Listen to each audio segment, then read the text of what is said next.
depan ini insya Allah berdasarkan surah An-Nur ayat 55 dan kemudian An-Nur ayat 26, itu Allah akan menggilirkan kekuasaan ini kepada dunia Islam kembali. Pada saat ini ya, it is time to be one ummah. To be one ummah. To be one ummah.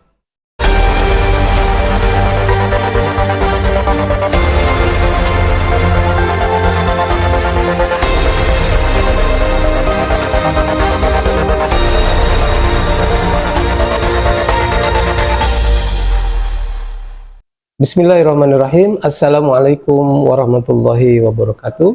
Assalamualaikum warahmatullahi wabarakatuh. Para pemirsa Bincang Umat yang dirahmati Allah Subhanahu wa taala, bertemu kembali dalam acara Bincang Umat edisi yang kelima.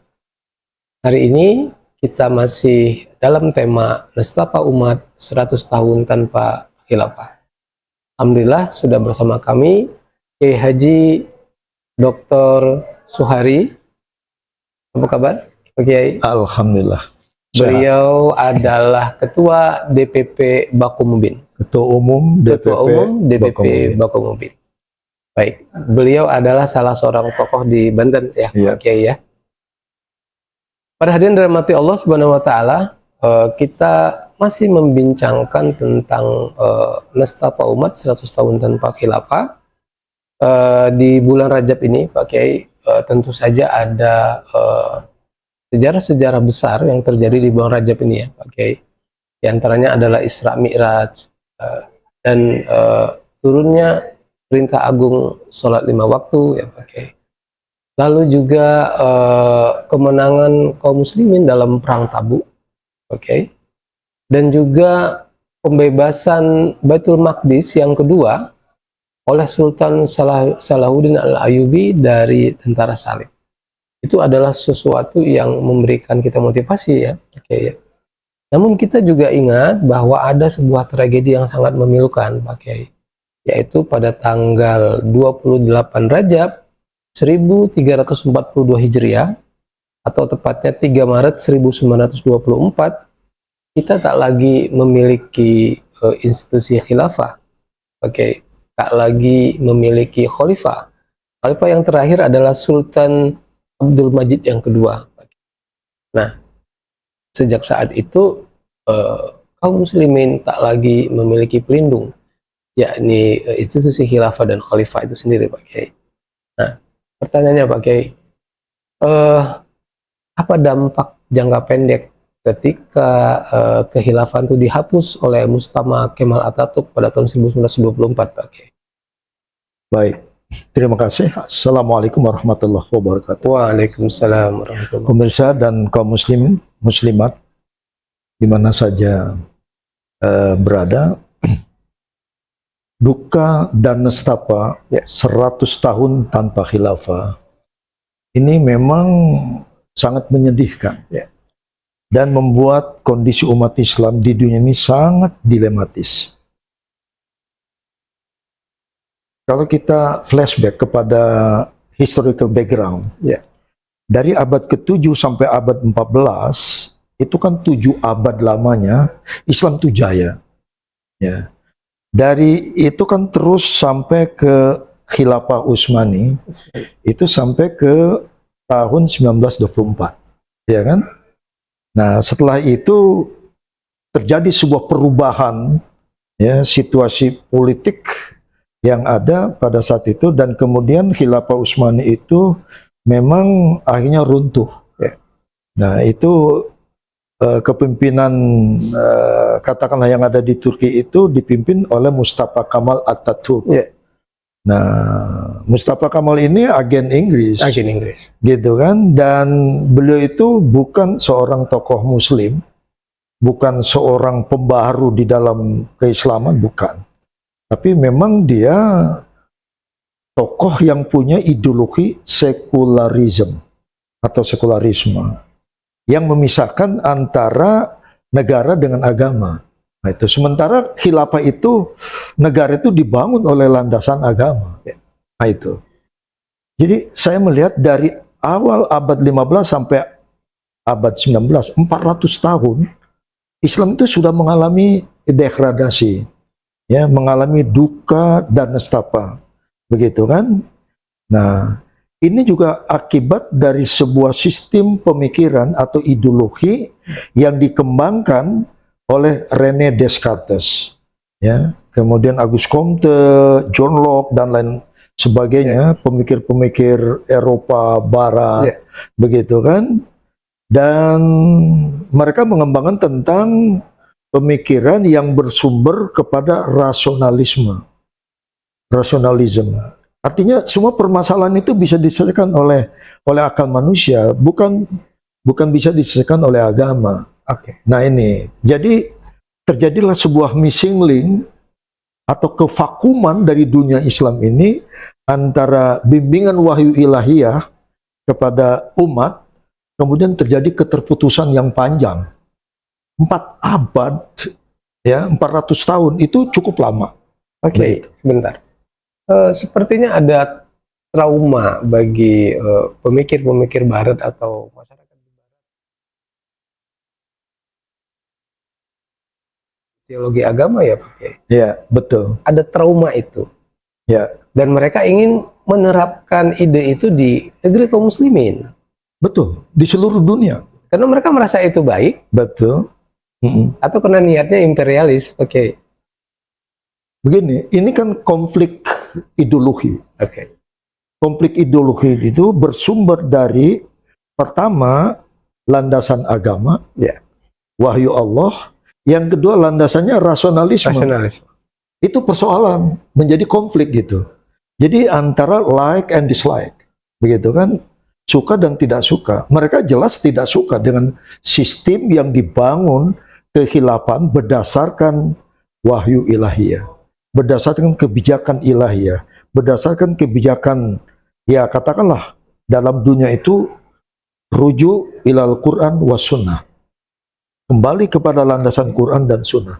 Itu mereka yang tidak mau. Jadi landasan ideologi ini menjadi sebuah konflik yang luar biasa. Dan ini dikemukakan oleh Huntington. Dia menulis dalam sebuah bukunya itu The Clash of Civilization. Pertarungan atau konflik peradaban itu di berbagai bangsa di dunia. Baik peradaban dari timur, peradaban dari barat, peradaban dari dunia Islam. Dan beliau mengatakan bahwa peradaban yang paling tajam, konflik yang paling tajam itu peradaban Islam dengan peradaban barat. Itu yang luar biasa, yang itu tidak bisa diselesaikan dalam waktu yang singkat.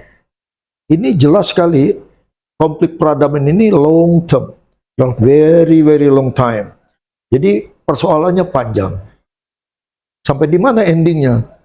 Dia sendiri tidak tahu begitu. Baik, Pak Kiai. Bicara tentang peradaban Barat, ya. Berarti kita bicara tentang Romawi, ya. Bicara tentang kepausan, ya Pak. Lalu bicara tentang Renaissance, ya, Pak Kiai. Berarti ada 3 peradaban ini yang muncul dan itu terus bersinggungan dengan peradaban Islam bahkan sejak Romawi, ya. Betul, betul. Ya, saya begini, saya melihat, kita flashback lagi kepada historical background. Peradaban Fir'aun misalnya, itu 5 generasi itu. Jadi waktu pada zaman Nabi Musa itu dinasti kedua Fir'aun, Mafatih. Nah itu sampai generasi terakhir itu Cleopatra. Nah itu 5 generasi. Kemudian itu juga terjadi di Romawi.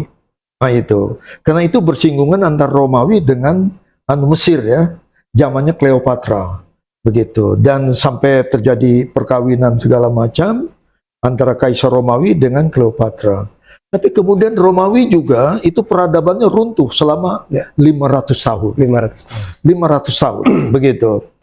Jadi peradaban bangsa-bangsa di dunia ini itu up and down, rise and fall, gitu. Dan dipergilirkan, ya? Dipergilirkan, ya. Ternyata saya melihat dari perspektif Quran, Allah menyatakan tilkal ayamu nudawiluha bainan nas. Hari-hari bersejarah ini akan aku gilirkan di antara umat manusia. Jadi peradaban ini akan bergulir dan akan terjadi sebuah pergantian. Nah, sekarang ini kan kita di abad 20 sekarang ini.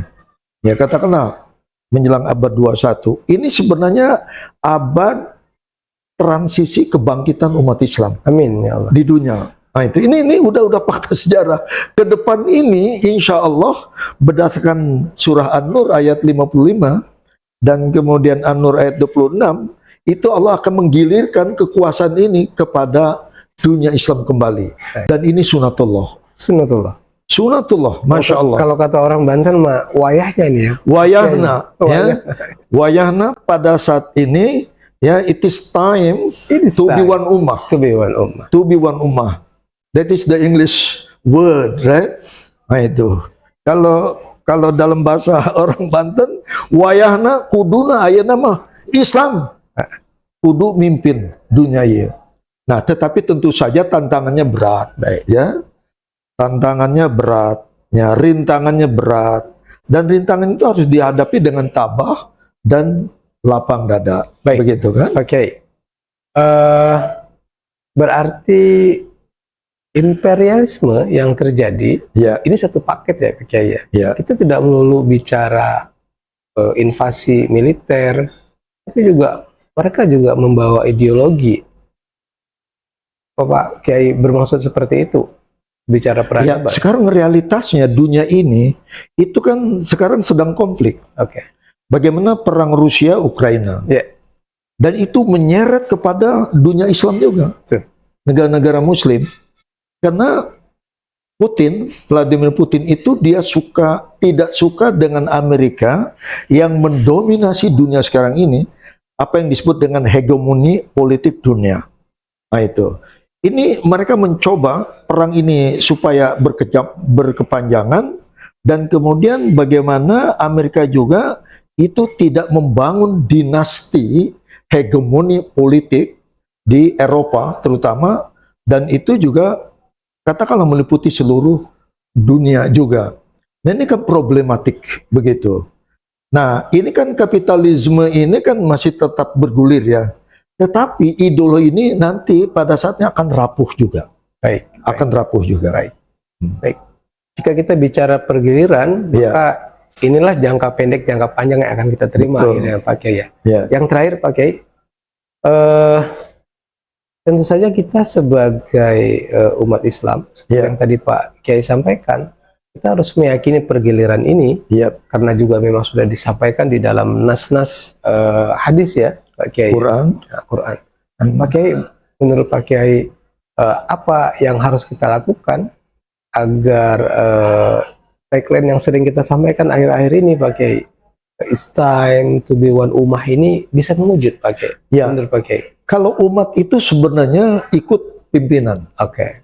Yang paling penting sekali itu how to be one leadership Oke. in this world. Bagaimana menyatukan kepemimpinan umat Islam ini ya agar menjadi sebuah kekuatan yang luar biasa. Oke. Kita misalnya melihat punya organisasi OKI, organisasi konferensi Islam. Ya di mana memang Turki ya Erdogan itu cukup berperan. Saya menghimbau di dalam tulisan-tulisan itu agar OKI ini punya kekuatan, baik itu kekuatan militer maupun kekuatan ekonomi, Lebih diberdayakan lagi. lebih diperdayakan, ditingkatkan agar marwah, harkat dan martabat dunia Islam ini itu eksis dan berdiri tegak di dalam percatuan politik dunia. Dan aku tidak hanya sekedar mengecam penjajahan Zionis Yahudi kepada Oh iya, Palestina, ya. tentu saja. Harusnya ya. Ya, ini kan sebenarnya Israel itu tidak punya kekuatan yang real sebenarnya. Apa yang membuat dia menjadi kuat? Ya, karena di backup oleh negara superpower. Di backup oleh Inggris, Amerika, oleh Prancis. Itu kekuatannya ada di situ. Baik. Kalau dia tidak di backup itu udah habis oleh Mujahidin Palestina. Apakah menurut Pak Kiai ada backup dari negara-negara di Timur Tengah misalnya? Kalau backup langsung tidak, Tidak. tetapi kadang-kadang karena ada politik hegemoni itu mereka terpengaruh juga. Begitu. Kenapa? Karena Amerika ini langsung atau tidak langsung dia coba mengorganize ya negara-negara Muslim ini agar pro kepadanya, begitu. Tetapi sekarang ini kan negara-negara Islam juga ya sudah mulai berpikir ulang, begitu. Berpikir ulang. Kenapa sekarang perang Ukraina ada negara-negara Muslim yang condong ke Rusia misalnya? Ya, itu bukan karena ideologi loh. Karena ketidakadilan Israel, Zionisme dan ketidakadilan Amerika di dalam membangun the world order. Gitu. Selain kita butuh kepemimpinan, ada lagi nggak kira-kira yang bisa membuat bersatunya umat ini menjadi satu menurut Pak Kiai? Kalau saya berpikir tentang hadis Nabi bahwa setiap 100 tahun itu akan lahir mujahid dan mujahidah. Akan lahir mujahid dan mujadid. Kita yakin banget. Cuma kita sekarang siapa orangnya? Gitu kan? Ya, mungkin di Indonesia juga ada bermunculan misalnya. Ya, katakanlah yang di atas permukaan kita lihat misalnya begitu deras ya kritik gerakan yang dilakukan oleh ya katakanlah Habib Rizik Syihab misalnya ya atau juga dari yang lain-lainnya. Nah, ini bisa jadi menjadi tumbuh di suatu saat nanti. Begitu juga di Palestina ya, ada Ubaidillah, kemudian juga ada tokoh-tokoh ya yang model Syekh Yasin dan kemudian juga di beberapa negara ya di Mesir atau di berbagai negara itu akan muncul.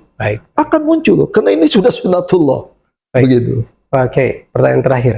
Menurut Pak Kiai, bagaimana peran ideologi dalam mempersatukan ini, Pak? Dalam mempersatukan umat? Jadi begini, kelemahan daripada umat Islam ini kurang memahami ideologi Islam itu seperti apa. Nah, itu dia. Ideologi Islam ini ideologi yang membangun bangsa dan negara berdasarkan khilafah Islam, berdasarkan kebijakan wahyu ilahiyah. Jadi disitulah makanya ayat Quran mengatakan bahwa ta'awanu 'alal birri wa taqwa wa la ta'awanu 'alal ismi wal udwan. Ya, bekerjasamalah kamu, ya bahu-membahulah kamu di antara kalian, terutama umat Islam dengan dasar kebaikan dan takwa. Ya. Berarti kita harus belajar ya, Pak Kiai ya. Umat ini harus disadarkan bahwa kita ini punya ideologi ya, Pak Kiai. Kita punya ideologi yang mana ideologi itu akan dapat mempersatukan kita. Nah, ada memang yang mengkritisi saya, Ustadz, Islam itu bukan ideologi. Islam itu agama, wahyu. Betul. Sekarang saya tanya Anda, saya bilang, ya, kalau kita mengatakan ekonomi Islam itu ada tidak? Ada. Budaya Islam itu ada tidak? Ada.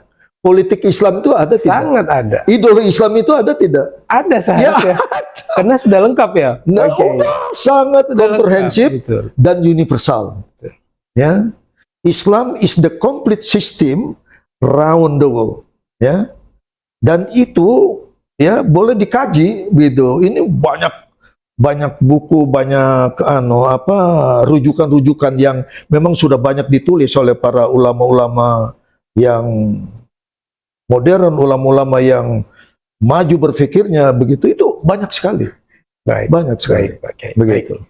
Baik, para pemirsa yang dirahmati Allah Subhanahu wa taala, maka kita dapat mengambil kesimpulan ya Pak Kiai bahwa kita butuh sebuah kepemimpinan dalam ideologi Islam ini ya Pak Kiai ya. Dan untuk bisa memahami ideologi Islam ini memang kita butuh belajar Pak Kiai ya. Dan kita menyampaikan kepada umat bahwa inilah satu-satunya ideologi yang harusnya kita emban dan kita perjuangkan sehingga bisa memunculkan kepemimpinan yang satu dan bisa memunculkan umat yang satu. Sehingga memunculkan kemuliaan bagi kita semua. Baik para pemirsa yang dirahmati Allah Subhanahu wa taala, demikian bincang umat kita di edisi yang kelima ini, semoga bermanfaat dan kita akan kembali lagi dalam bincang umat berikutnya. Assalamualaikum warahmatullahi wabarakatuh. Waalaikumsalam warahmatullahi wabarakatuh. Alhamdulillah, alhamdulillah, all praises praises to Allah, all praises to Allah.